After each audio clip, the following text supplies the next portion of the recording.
Over the last few months, coronavirus, or COVID-19, has completely changed our day-to-day lives. It's affected our work, school, hobbies, shopping, travel, and eating styles. It has also brought with it an underlying sense of worry and uncertainty about the present and future. But what exactly is coronavirus? Why is it such a problem? Why has it changed the way we live? And what can we do to protect ourselves? This video will try to answer some of these questions. COVID-19 is an infection caused by a new version of a virus called the coronavirus. From what is known so far, it is spread from one person to another by respiratory droplets, which are small drops that go into the air when a person who is infected coughs or sneezes. These droplets can travel to someone standing nearby or can land on a surface that another person might later touch. If this happens, the virus will be transferred to this person's hands, and if the eyes, nose, or mouth are touched before these hands are cleaned, it can enter the body and cause an infection.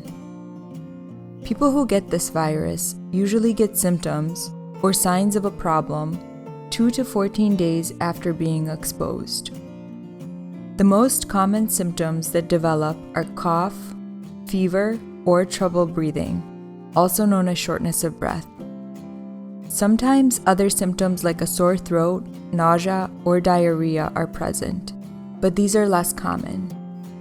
A lot of people who have a coronavirus infection will have some of these symptoms and then will get better. However, in some people, especially those who are older or already have other medical problems like heart or lung disease, high blood pressure, diabetes, or cancer, the infection can become much worse. It can create bigger problems in the lungs and in other organs of the body, and can even lead to death. Other than the fact that this virus can make some people very sick, another thing that makes it such a big problem is how widespread it has become. It is already present in most parts of the world and has the ability to infect a lot more people. There is no treatment for the virus at this time, but those who become seriously ill may need breathing support and medical care in a hospital. This can cause a challenge when it comes to providing health care. Every town, city, state, and country has a limited number of hospital beds, medical supplies, breathing machines, and healthcare workers.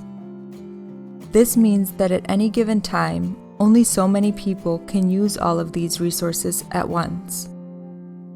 Even though this number is large and usually enough for what each community needs, if everyone gets sick all at once, there will be no way to have enough supplies for everyone. By slowing down the spread of this infection, the need for hospital beds, equipment, and resources can be spread out over a longer period of time. This way, people can get their turn at receiving the healthcare they need. Unfortunately, such efforts to slow down the spread of infection come with changes to our day-to-day lives. We live in a world where a person is exposed to many other people every single day. We are close to others in schools, at work, in meetings, grocery stores, planes, airports, restaurants, buses, metros, and sidewalks. This can cause a virus to spread very quickly from one person to another. By keeping our contact with others to a minimum, we can slow down the spread of this virus. Even for those people who may not get very sick from coronavirus, like those who are young and otherwise healthy, going out in public or being around others when infected can spread the infection to those who can then become seriously ill. Therefore, all of us are responsible for protecting the health of our communities. Other than keeping contact with others to a minimum and staying away from public places, there are a few other ways to protect ourselves from becoming infected. First, washing hands frequently with soap and water for 20 seconds or more can lower our risk of picking up or spreading the virus. Not touching the face as much as possible can also decrease our risk of infection if we happen to pick up the virus from an infected surface. Cleaning surfaces frequently with diluted bleach, alcohol solutions, or disinfectants can get rid of any virus that may have landed on these surfaces. Keeping a distance of at least 6 feet from other people can lower the chances of direct infection. There is still a lot that we are learning about coronavirus, and some of this information may change in the future. The Centers for Disease Control and Prevention, also known as the CDC, and the World Health Organization, or WHO, are two organizations that have updated and accurate information about the virus. You can visit their websites to learn more about this disease as well. Finally, although this is a very difficult and worrisome time, it's important to be kind to one another.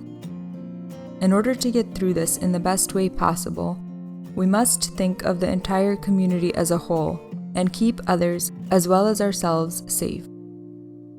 We are all in this together, even if we are apart.